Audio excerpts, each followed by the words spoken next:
Chers amis de Radio Espérance, bonjour.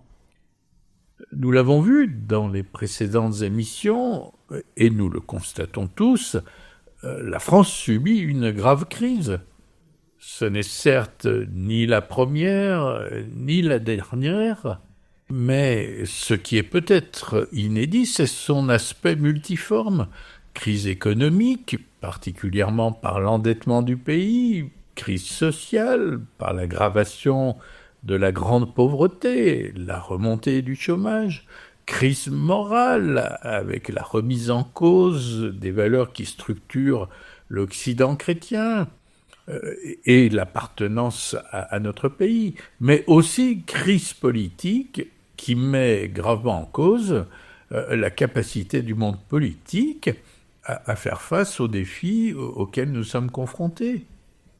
Or, non seulement la lisibilité et l'efficacité des actions sont en cause, mais c'est surtout le sentiment que les politiques ne sont pas au service des Français qui gagnent du terrain. L'idée que les élus font passer leur carrière, leur idéologie ou leurs intérêts de parti avant le bien de leurs électeurs semble de plus en plus partagée. Les crises, comme celle des Gilets jaunes, celle des agriculteurs, les réactions aux dernières élections ont fait remonter une revendication très partagée, la demande d'être écouté, entendu et respecté. Face à l'échec des idéologies, de l'ultralibéralisme ou des idéologies socialistes, la politique a de plus en plus de mal à convaincre et surtout à faire rêver, ou au moins à du mal à permettre d'espérer.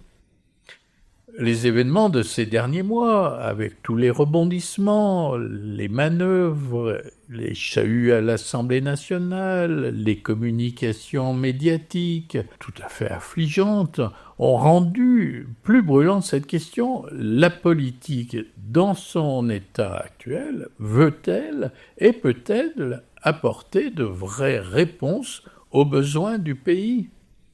Les politiques cherchent-ils le bien de ceux qu'ils servent ou leur propre bien, c'est-à-dire leur carrière, leur ego, leur honneur, etc.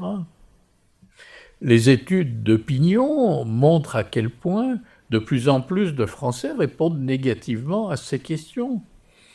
Cela peut conduire d'ailleurs les électeurs à vouloir balayer tout ça par un choix très radical et à se définir sur des critères, en fin de compte, peu rationnels, affectifs, etc. Or, une chose me frappe, et il me paraît tout à fait important de le partager. L'enseignement social de l'Église apporte une direction de réponse d'une extraordinaire pertinence au travers d'un principe finalement peu connu, le principe du bien commun. C'est un des trésors que donne l'Église au travers de sa doctrine sociale. Et nous devons le connaître, le faire connaître, parce que notre époque en a besoin. Sa recherche suppose qu'on ne priorise plus sa carrière, son parti, son idéologie ou son impact sur les réseaux sociaux, si on est élu ou candidat, mais que l'on cherche ce qui est le mieux pour ceux qu'on représente et la collectivité. Si les électeurs perçoivent que la politique conduite va dans ce sens, cela peut les réconcilier avec ceux qui les représentent. Il s'agit là donc d'une piste de solution à la crise, c'est-à-dire chercher le bien commun. Mais alors, qu'est-ce que le bien commun ? Ce terme est souvent employé comme le contraire de la propriété privée, le bien qui appartient à tout le monde. Et c'est ainsi que le définissaient certaines formes de socialisme. Mais ce n'est pas le sens que lui donne la doctrine sociale de l'Église. Cela peut qualifier aussi l'appartenance commune d'un bien et la responsabilité commune par rapport à ce bien. C'est le cas, par exemple, de la création. Le pape François, dans Laudato Si, emploie plutôt d'ailleurs le terme maison commune pour désigner la création. Concernant la politique, c'est plutôt un autre sens qui est donné au terme de bien commun. Alors, sa définition est déjà évoquée par saint Paul lorsqu'il parle de l'Esprit Saint et lorsqu'il nous dit que l'Esprit est donné en vue du bien commun, en vue du bien de tous, suivant les traductions.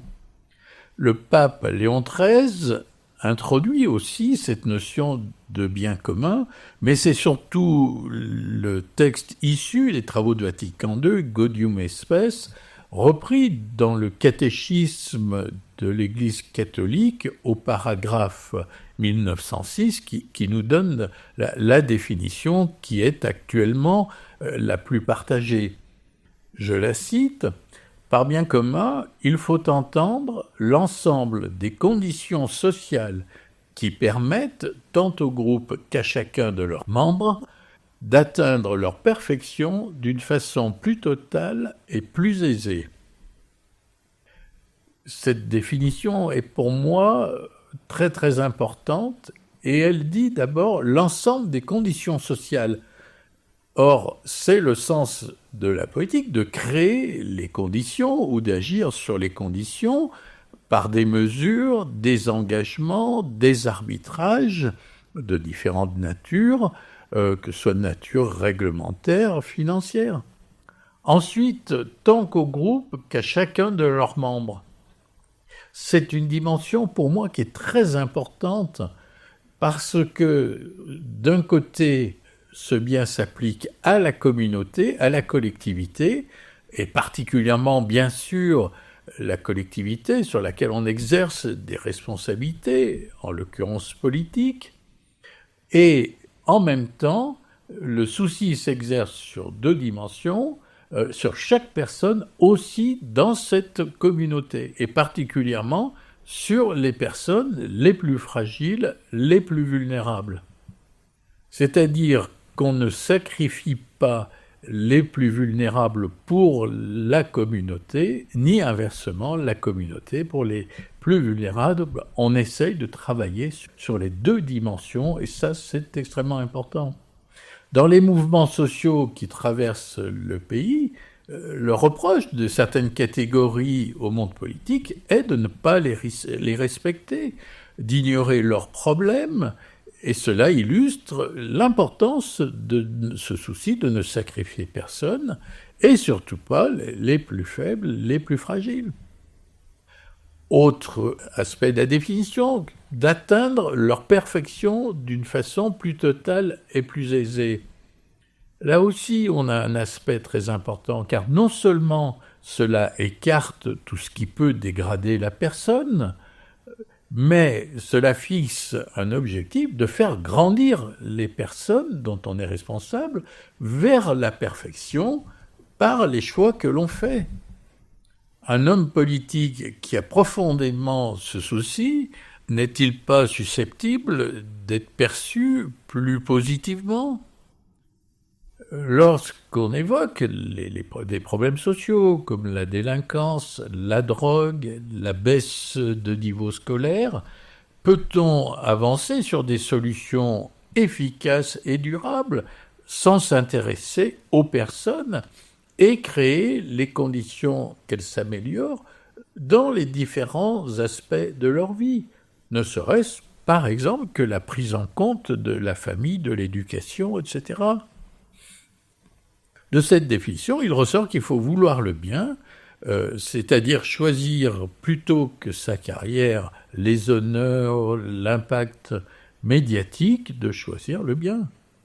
Un des effets immédiats serait déjà de changer la façon de faire de la politique et donc l'image perçue pour beaucoup d'hommes engagés dans ce monde politique.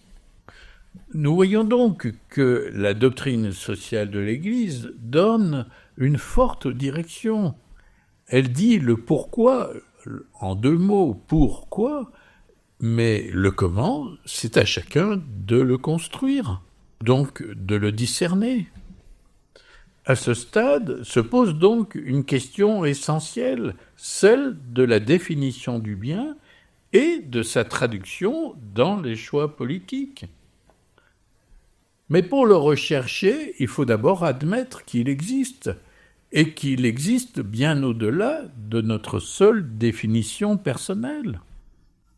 Bien sûr, si on nie l'existence du bien, si on tombe dans le relativisme, le wokisme, on efface d'entrée toute lisibilité à un choix politique. Certes, toute personne est naturellement attirée par le bien, ce que l'Église d'ailleurs appelle la morale naturelle. C'est ce qui permet à l'homme d'ailleurs de vivre en société, même s'il ne croit pas, s'il ne se réfère pas à Dieu. C'est la liberté que Dieu a voulu par amour pour l'homme. Un responsable politique peut donc chercher le bien sans appartenir à une religion. Des personnalités, parfois anticléricales, portent par exemple des projets de loi favorables à plus de justice sociale. Ça, j'ai pu à plusieurs reprises le constater dans mes responsabilités. Mais nous sommes dans un monde marqué par le péché originel, et le bien recherché peut être perverti par la force du mal. Par exemple, la compassion pour la personne souffrante peut conduire au choix de tuer la personne par l'euthanasie. Un bien mal discerné peut se retourner contre ceux que l'on veut servir. Par exemple, la lutte des classes promue par les communistes avec la prise de pouvoir de ceux qui étaient censés représenter la classe ouvrière a conduit à un système dont les terribles effets pervers n'ont pas encore été tous évalués. Donc, le bien doit d'abord se construire sur des valeurs. Or, l'Église nous en fournit d'extraordinaires au travers de sa doctrine sociale. Les principes comme la dignité de la personne humaine, la priorité aux plus pauvres, l'usage juste de la propriété, la participation de toute personne à la communauté, tout cela donne une direction pour définir le bien. Ces principes, même s'ils sont construits sur une lecture chrétienne de la création, peuvent être reconnus et partagés par des non-chrétiens. Les responsables politiques sont donc invités à définir leurs orientations en s'appuyant sur ces valeurs. Mais pas d'angélisme non plus. Le bien peut passer par des sacrifices. Il peut donner lieu à des approches contradictoires qui ont leur légitimité et qui nécessitent un arbitrage, entre autres par un discernement des moyens. Mais ce discernement se fait en regard de valeurs.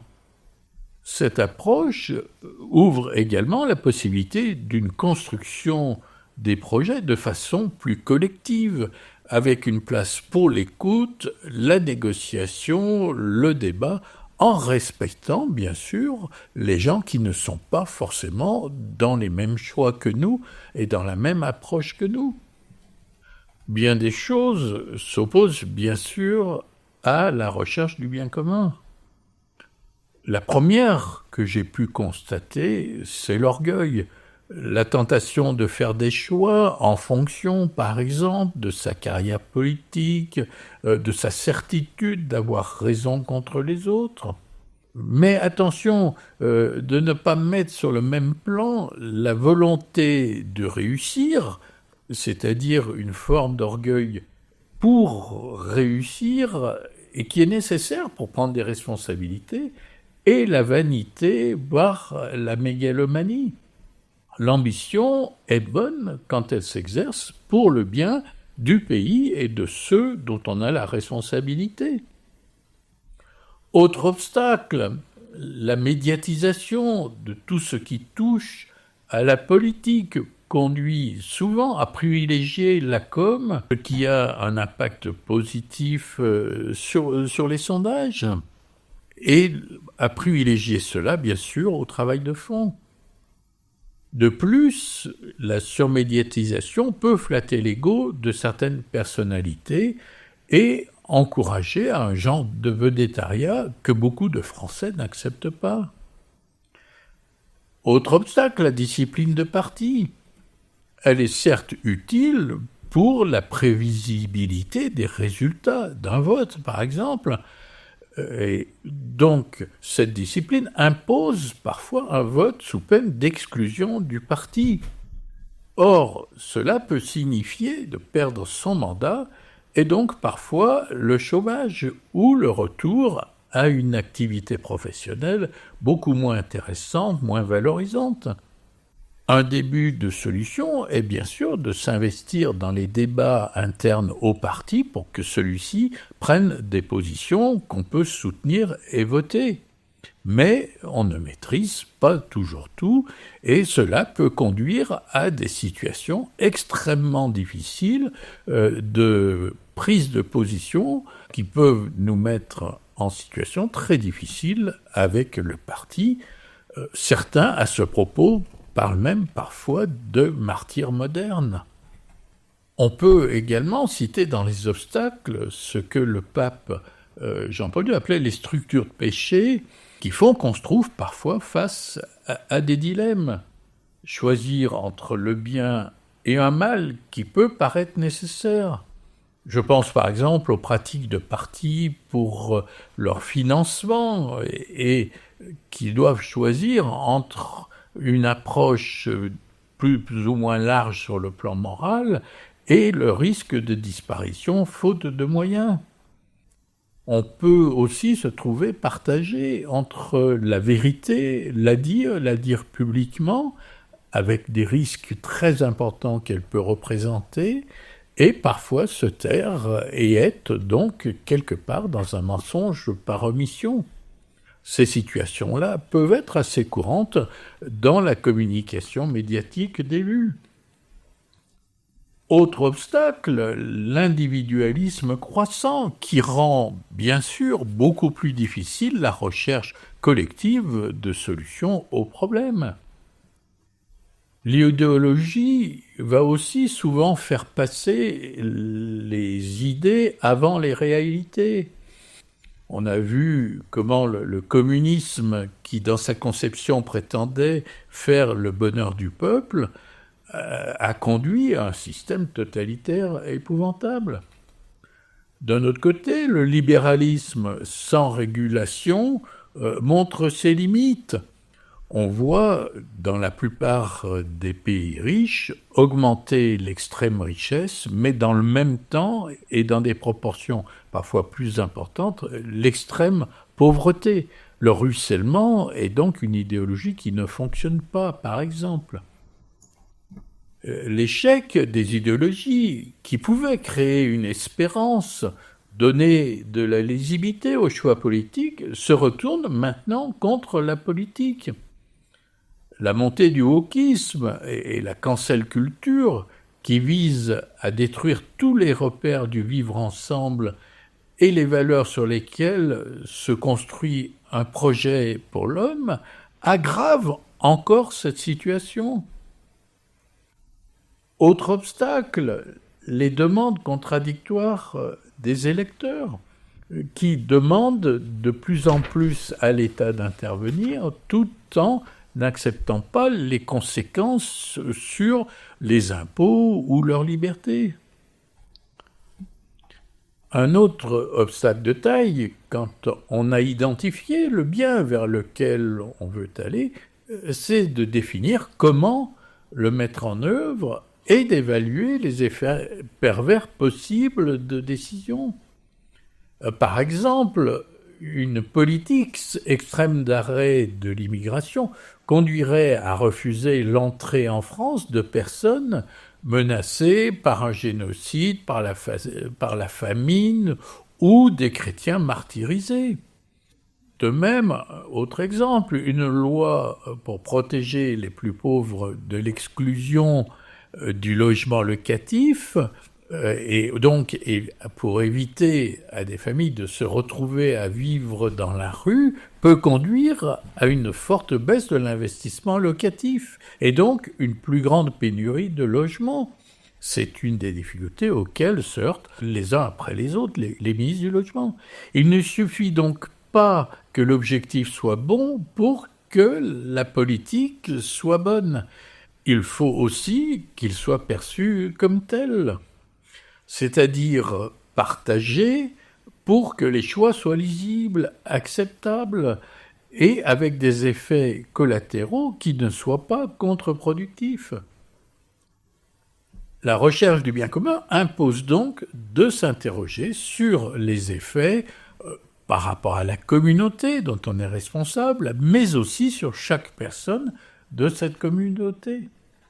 Or, le bien d'une partie de cette communauté peut conduire à défavoriser d'autres parties. On le voit par exemple avec une politique très favorable à l'entreprise qui peut conduire à des baisses de salaire, par exemple, ou inversement, des coûts salariaux qui sont préjudiciables pour l'entreprise. Chercher le bien, c'est donc chercher les dispositions qui vont dans le sens du bien que l'on veut, mais avec le moins d'effets pervers possible. Or, il est difficile de les mesurer. Et dans la culture française, c'est une difficulté supplémentaire.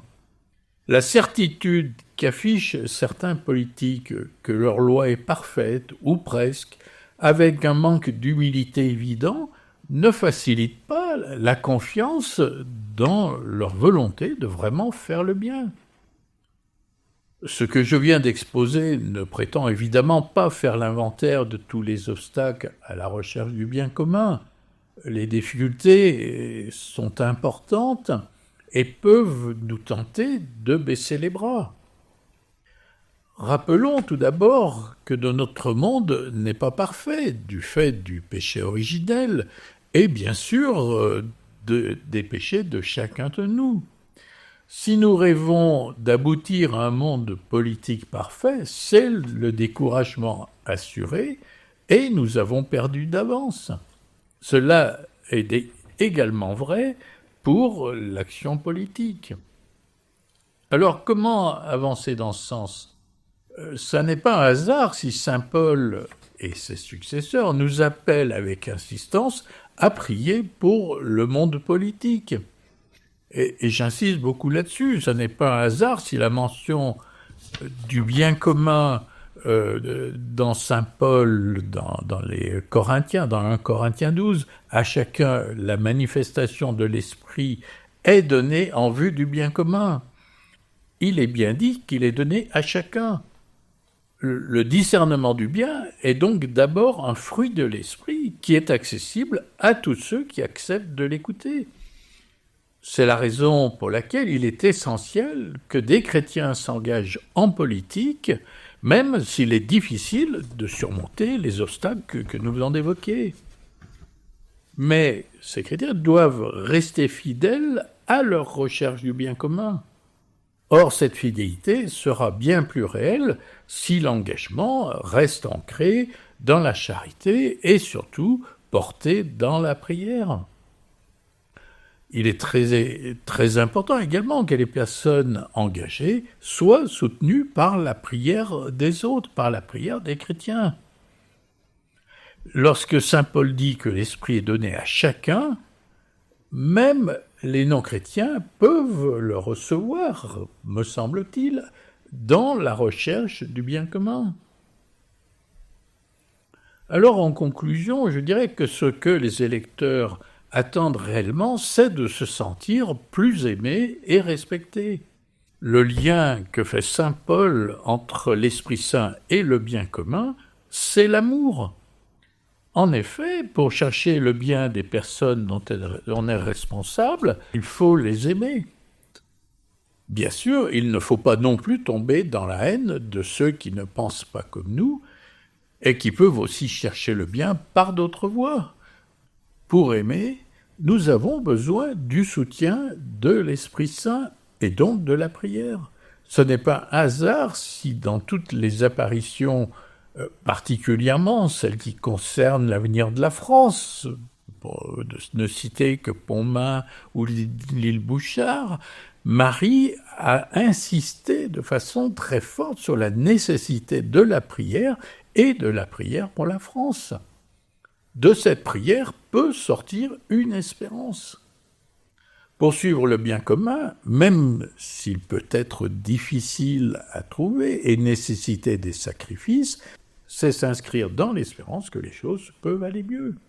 Servir le bien commun, c'est faire une politique qui laisse place donc à l'espérance d'un monde meilleur, et l'urgence pour le monde politique n'est donc pas de prioriser les manœuvres ou la communication, mais d'écouter le pays, de chercher quel bien peut répondre à ses attentes et permettre aux plus fragiles de grandir, donc de servir le bien commun. Je vous remercie de votre attention et vous dis à bientôt sur les ondes de Radio Espérance.